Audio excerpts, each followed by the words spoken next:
Welcome down to my 9-foot homemade oak bar. Pour yourself a cold one. You are listening to Bucks in the Basement. My name's Chris, and Craig here is the biggest Pirates fan you'll ever meet. Let's talk Pirates baseball now. Welcome to Bucks in the Basement. Now I see the changes in this town. They change, they say one thing, but then the next day it's different. They change, but they don't know what they want.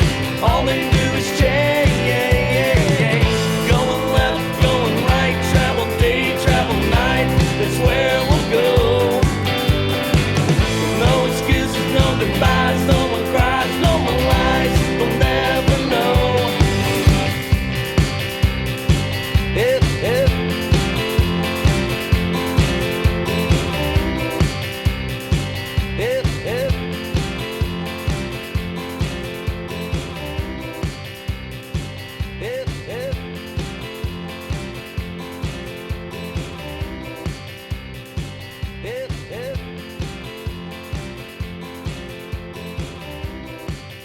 This week on Bucks in the Basement, things are going to look and sound just a little bit different. For one, Chris and I could not get our availability to match up for this week with the holiday weekend, the end of school, being in the middle of my son's Little League playoffs.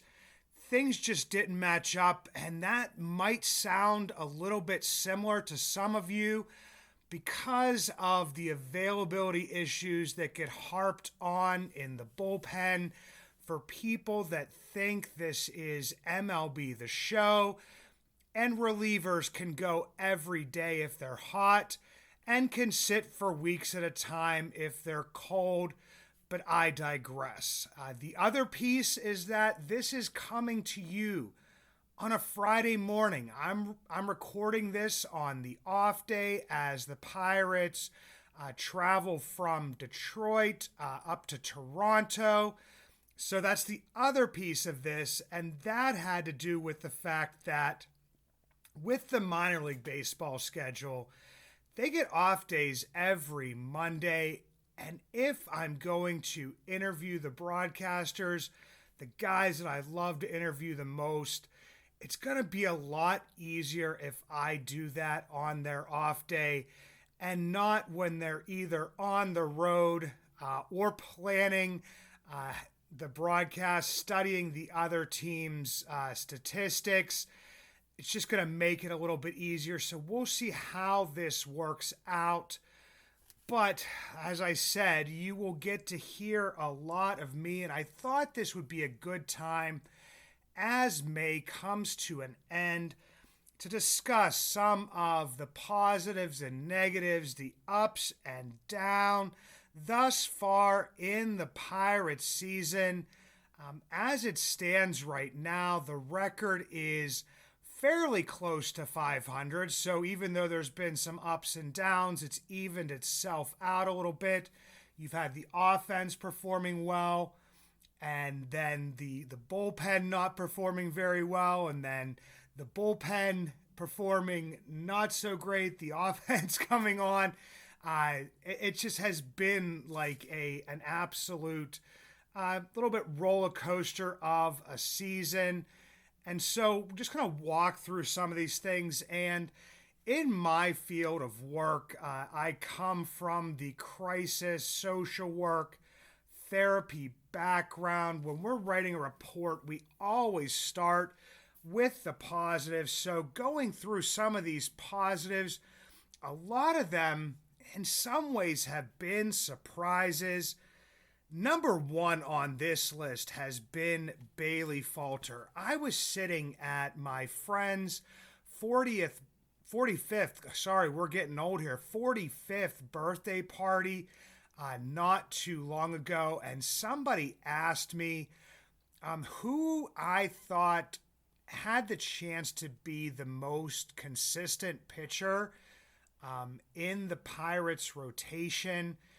And I kind of worked my way into thinking it could be Bailey Falter.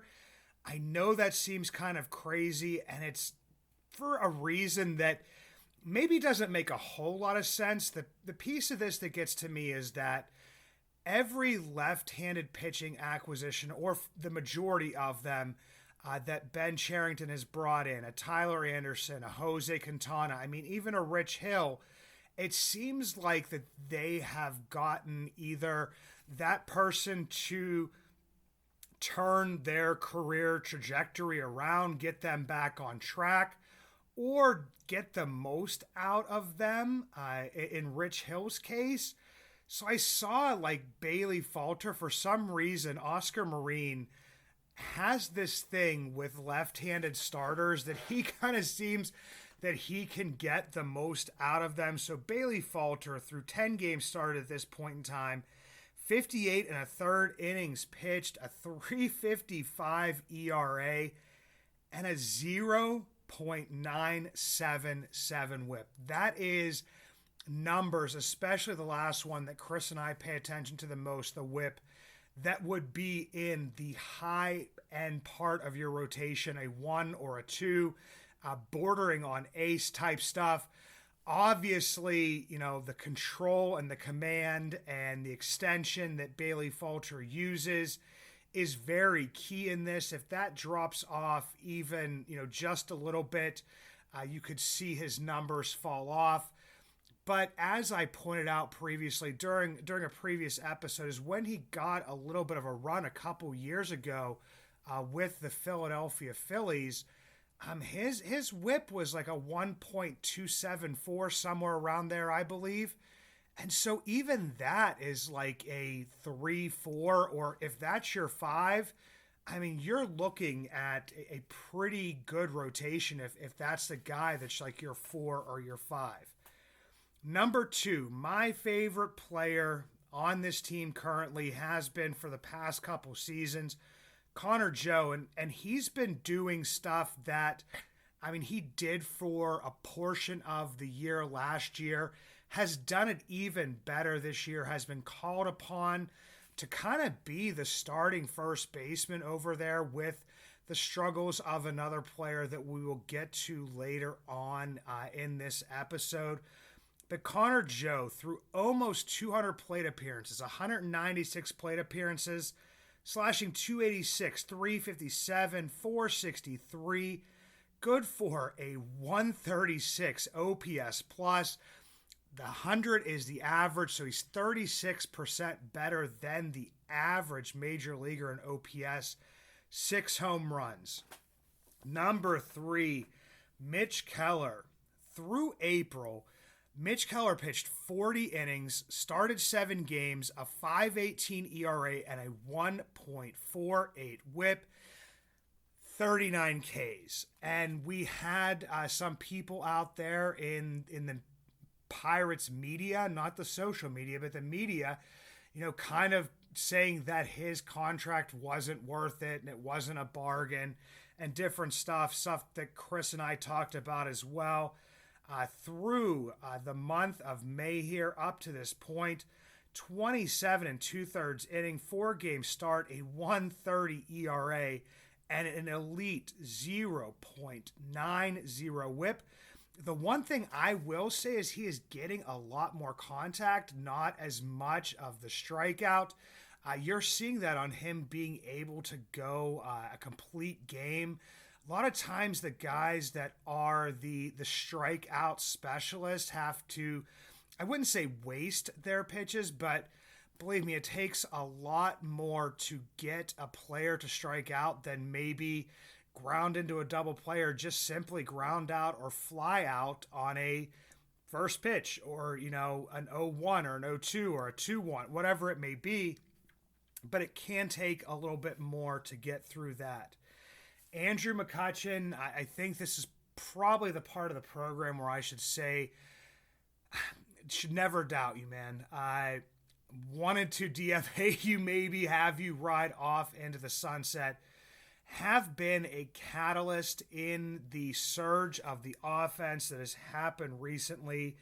Andrew McCutchen, who is a notoriously slow starter, through April was slashing 190, 304, 329, and that OPS plus was sitting at 82. 3 home runs, striking out 32.6% of the time. Since then, in the month of May, slashing 273, 366, 844, a 142 OPS plus, 5 home runs, and a 20.8% K rate. Just has been absolutely great. Putting him in the leadoff spot has been, where he's found a little bit of this as well.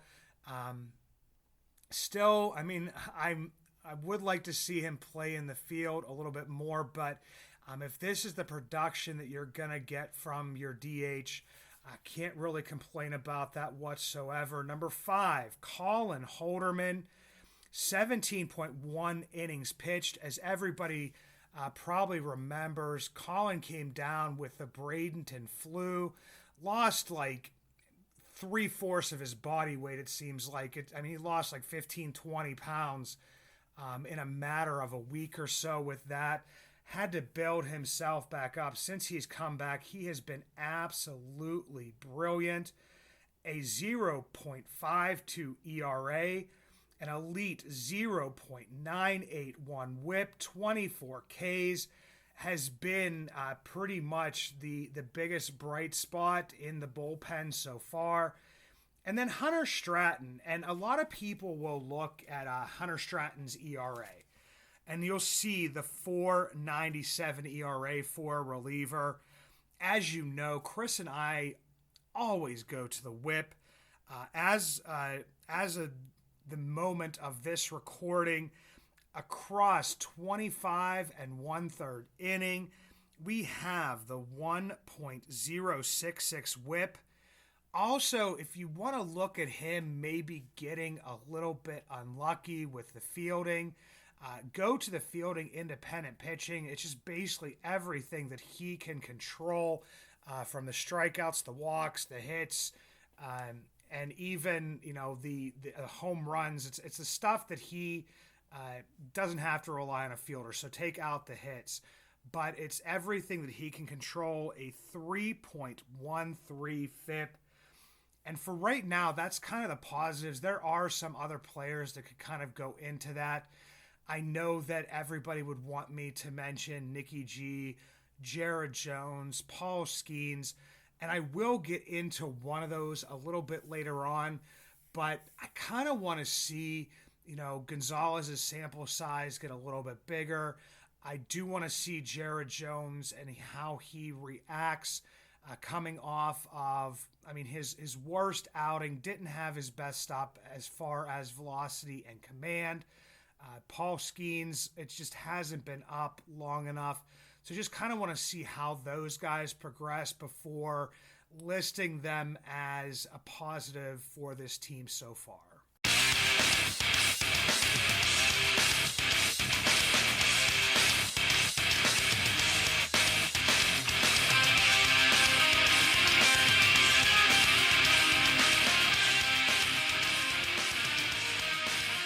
On to a little bit of the negatives.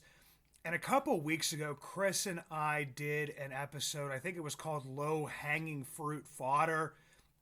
And this is really the low-hanging fruit of the guys who haven't performed well thus far this season. Everybody's favorite, Rowdy Tellez, across 138 plate appearances, slashing 175, 239, 222, 1 home run, 4 total extra base hits. And as everybody knows, the biggest thing here with Rowdy has been his lack of power. And not that you really want to deal with having that 175 average. You could have a Kyle Schwarber with a 190 average to like 200 and still be able to deal with it. You want to see that a little bit higher. You want to see the on base up a little bit. But the biggest thing has been the power, and you can look straight towards the ISO, and that's the isolated slugging It's basically it's measuring the power. Go on to Fangraphs and look this up. This year, Rowdy Tellez, his ISO is sitting at 0.048, and that's not 0.48. That's 0.048. Last year, even though he struggled a decent amount, he got off to that hot start, but did struggle for the rest of the season. His ISO was still 0.610. In the 2022 outlier season, the 35 home run season, you saw that at 242. And back in 2021 was another one of those not so great years, but obviously a lot better than he has been so far this season. That was at 172. So this is, if 242 is an outlier, 0.048 is also an outlier. Just not so sure how long he's going to get that leash to be able to try to figure these things out.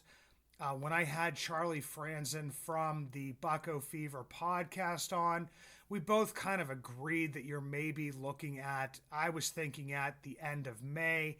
I know that Andrew Destin from the Post-Gazette just went on 93.7 The Fan because I saw it retweeted out and said that's a possibility that you could be looking towards July. We'll dig into that a little bit deeper here as we talk about players that could possibly come up, the spark plugs outside of Andrew McCutchen that have been provided to this team.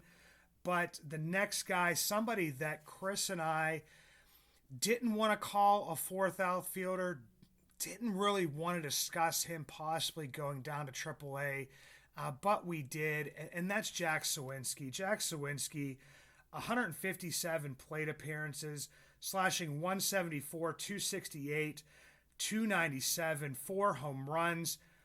This guy's been a complete enigma so far this season, and it's to the point that basically, you're looking at his K rate this season, and the K rate has been like 25.5%, walking over 11.5%, and that's what you would be kind of looking for, a guy that's like, oh man, he's really making some improvements.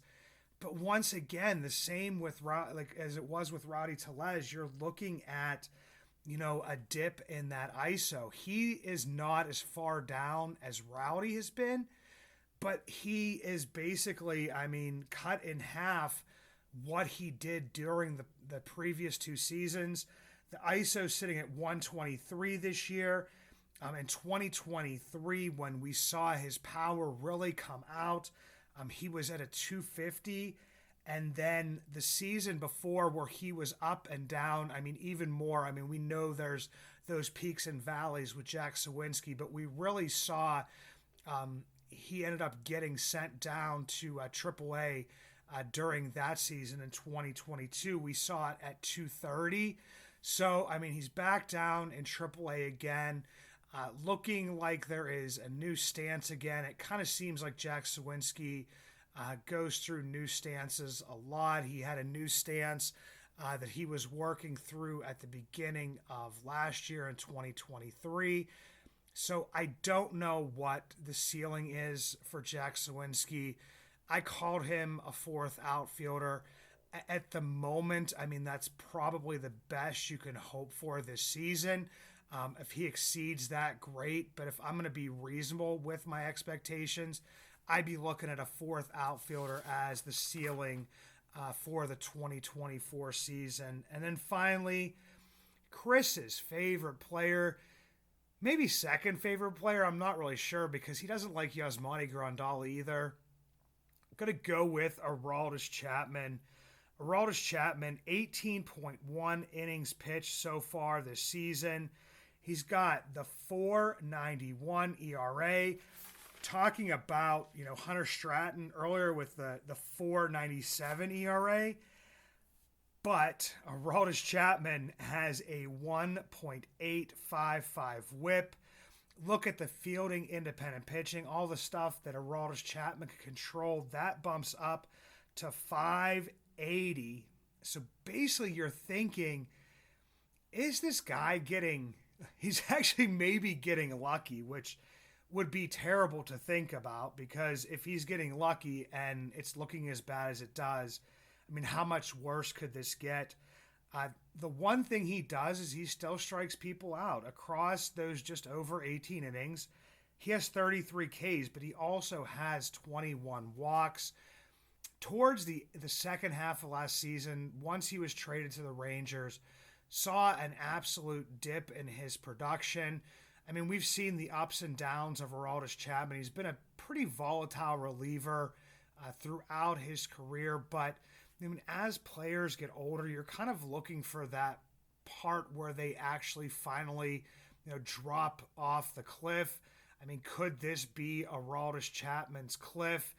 And this is where I kind of want to get into something that Chris and myself have brought up a bunch of times. I've seen it growing, its momentum throughout, Pirates social media, as well as, Pirates official media, flagship station, all that kind of good stuff, is, the recent woes of the bullpen, and then going into how much was spent on the bullpen. Chris, kind of pointed out that I think the Rangers spent around $14 million on their bullpen. Their entire bullpen last year wasn't one of the best bullpens in baseball, but was good enough, could spend money. I mean, they spent an exorbitant amount of money. So I'll get into some teams that spend, as far as their overall payroll, a similar amount to the Pirates, and how much they've spent on their bullpens and what the production of that has been. But I'm going to go to the recent woes of the bullpen and step back to last year in 2023. The Pirates overall had the 11th best bullpen in baseball, and this is for the entire season. And I can remember back to this because I keep bringing it up. Like Chris and I say, like, the bullpen is the last thing you should finish in your build, in your rebuild. And last year, everybody was saying, oh, this bullpen's so great. And they did finish in the top half. But through April, I mean, they were a pretty good bullpen. They had a 1.28 whip, which was 17th, but it was really like maybe like a few like points. I'm talking like if you went down to like 1.25, they would be in the top 10 in baseball. Their ERA was 3.10, which was 7th. And something that I've been looking at a lot more is the left on base percentage. It was 77.1, and that was good for 4th in all of Major League Baseball. Then in May through June, we saw everything just completely fall off the map. The whip, 1.49, 27th in MLB. The ERA, 5.08, 28th in MLB. The left on base percentage, 68.1%, 26th in MLB. And then when the team started to like win again, the bullpen started to pick it back up again. July through September, I guess October, Bucktober, they had a 1.25 whip, 8th in Major League Baseball, a 4.15 ERA, and that was 14th. They didn't do great with the left on base, and that was it right at 69%, and that was good for 22nd in Major League Baseball. This year, we were talking about how the bullpen was doing pretty well at the beginning of the season. It was, the bullpen and the starting rotation that was keeping them in games, and it was the offense that was kind of failing them, especially for, about a 2-week stretch at one point in time. Through April of this season, a 1.24 whip, and that's 18th. And it's kind of like last year as well, that if they were just a tiny bit better, they would come into that top half and be threatening for like a top 10 in that category. And then you look at the ERA. It's a 4.08, good for 18th. The left on base, not great, 68.5%, good for 20th. And then you come to May. A 1.55 whip, 27th in Major League Baseball. The 5.49 ERA, 28th. The left on base, 62.6, 28th. So once again, like, we're going to have to see how June turns out, but it seems like the bullpen production performance is very similar to what we saw, last season. So, I mean, maybe some diamonds in the rough can be found, like a Ryan Baracki, on the waiver wire. Somebody could, come up and be a fireman, like Dowry Moretta could be at times last season. But, before I move on to the last segment of the podcast, I did want to talk about how much each team spends on the bullpens and kind of where they fall in the bullpen rankings. And this is like the overall rankings. And this is just some food for thought for everybody. Because, I mean, there's been teams like the Chicago White Sox who went out and got like Kendall Graveman and Joe Kelly. And they had Liam Hendricks. And they had so much of their money going towards the bullpen. And we saw how that worked out for them. But I'm going to take a look at the first six, like the top six bullpens from 2023.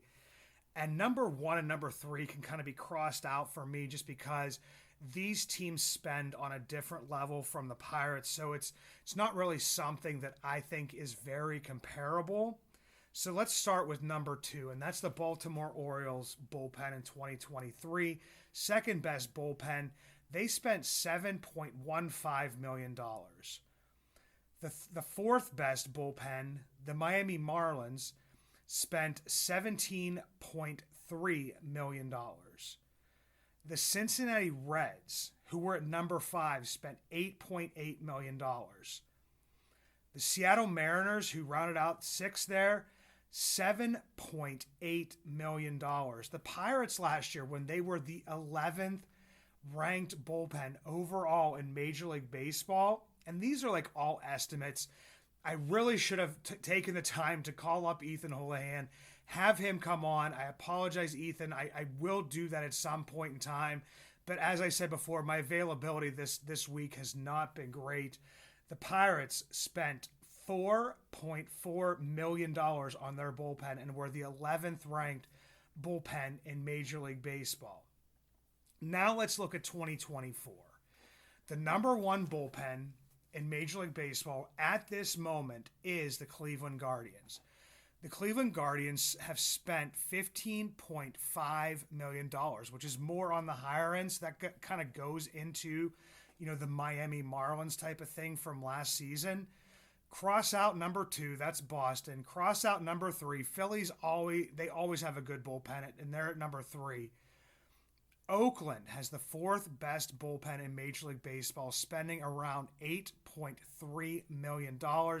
Cincinnati in the top 5 again, only $11 million estimated on their bullpen.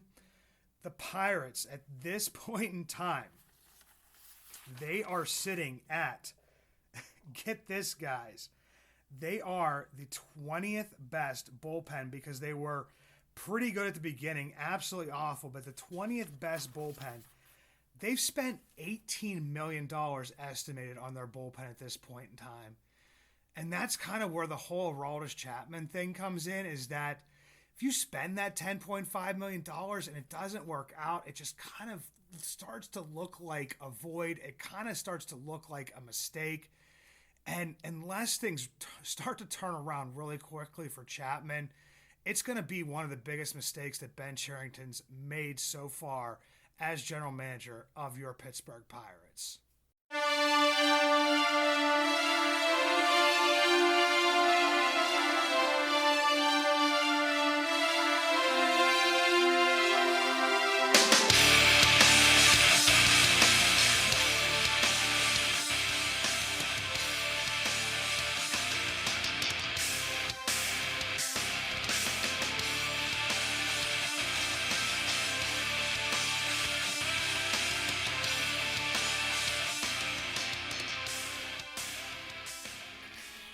Are you a fan of the Pittsburgh Pirates and supporting small businesses?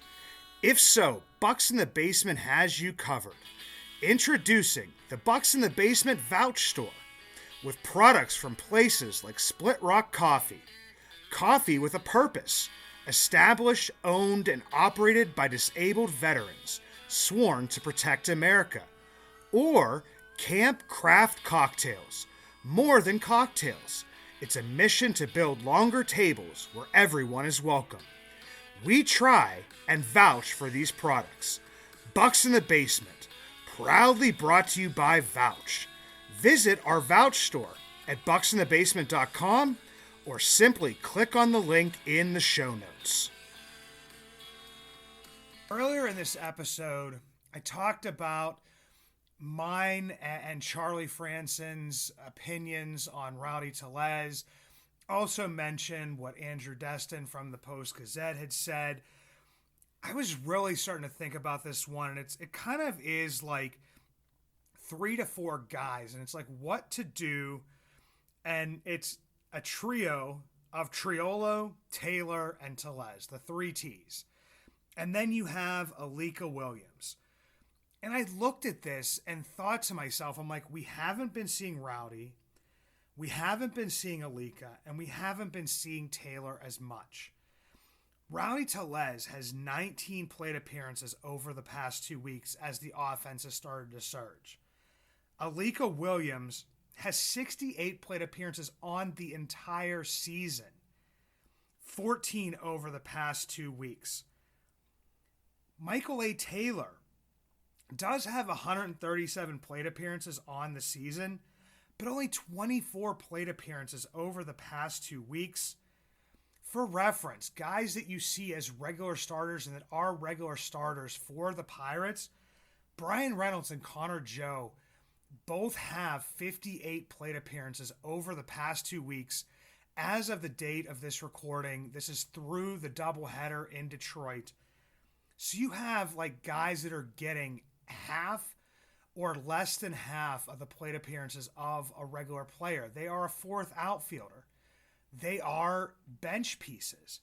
So yes, I mean, you could say that they're taking up a roster spot, but I mean, at least in Triolo with Brian Hayes hopefully back and hopefully healthy, I mean, you're seeing guys that are going to be bench pieces. And that's like if Nicky G, and hopefully, when Nicky G continues to hit very well.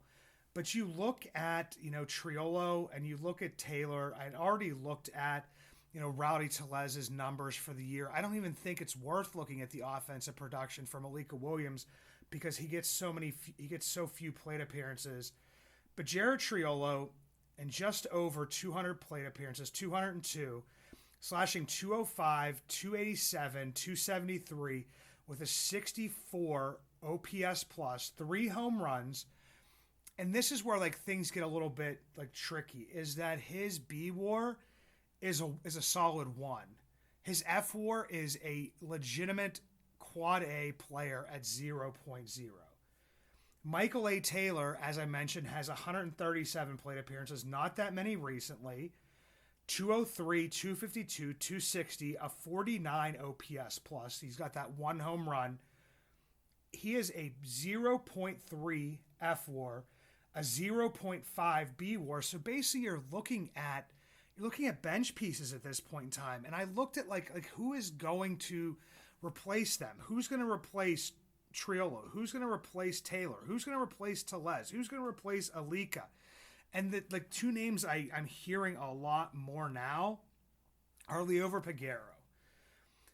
I don't know what to make of Liover Peguero. He's got a little over 200 plate appearances, so flip-flop him and Triolo. And his AAA numbers are, I mean, they're solid, but they're not great. Slashing, 276, 343, 397, a 740 OPS, 2 home runs, 11 doubles, 2 triples. But we're looking at Ji-Hwan Bae, who at this point in time looks like the replacement call-up for Jack Sawinski, even though it didn't happen at the exact same day, at the exact same time. It was close enough that it kind of seems like that G1 Bay has kind of become that replacement for Jack Sawinski. But I mean, in May, he's got 100 plate appearances, slashing 247, 360, 333. That's a 693 OPS, 1 home run, 4 doubles, 0 triples. So he's actually been performing worse as of late. And even if he did come up here, he's not the defensive specialist that, Alika Williams is, who's not even playing that much. He doesn't provide the defensive flexibility that, Jared Triolo provides. I mean, I guess you could say, okay, we'll flip-flop him and Triolo and see if we can get him going like they did at the end of last season, where they, kind of like he wasn't performing great when he first came up, sent him back down, told him some stuff to work on. And that's when, Triolo came back up. And even though it was, BABIP, I guess, helped that, he did perform a lot better, after he was called back up. So, I mean, I guess you could do that, but I don't see him getting the plate appearances that, Triolo was getting so far, because without the Ke'Bryan Hayes injury, I don't see Triolo getting that many plate appearances. If Nicky G continues to perform, don't see him getting that many plate appearances. And then the other one is Matt Gorski, who has been on fire during the month of May. He's hit 8 of his 9 home runs across 147 plate appearances on the season. He's got 271, 308, 594. But I did mention this. I believe this was on the most recent episode of Minor League News and Brews. 45 Ks to 9 walks is just striking out, an exorbitant amount. So I don't know how that would translate.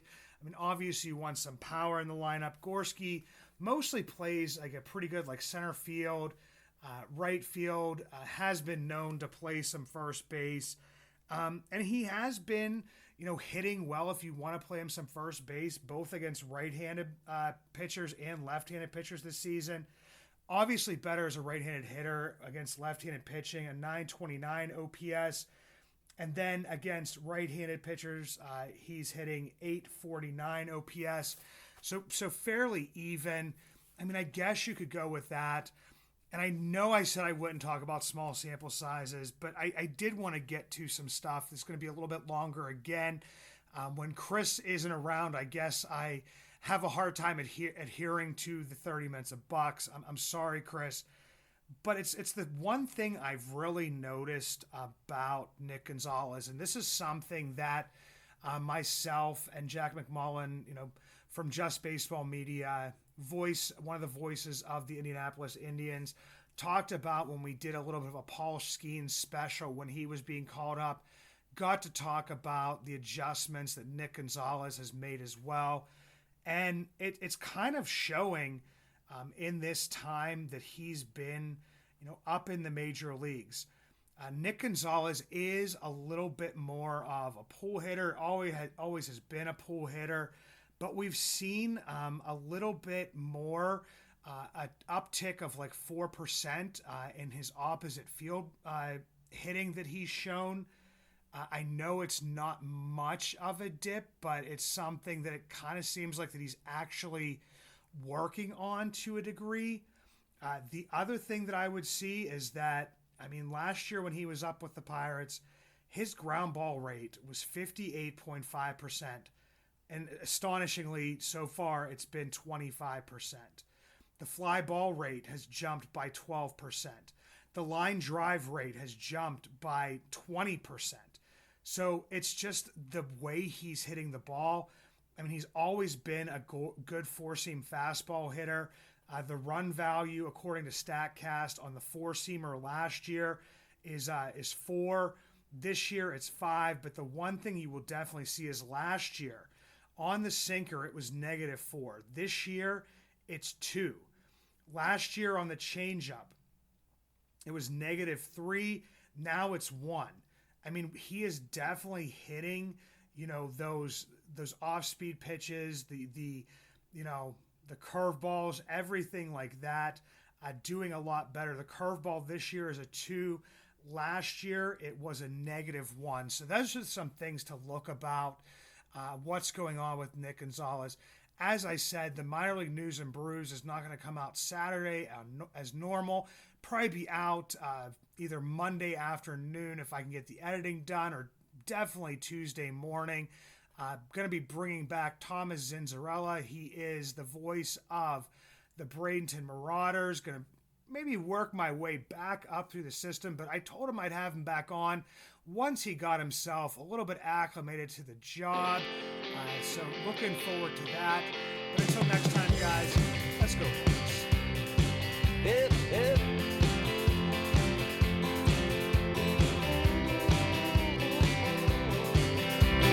Now I see the changes in this town. They change, they say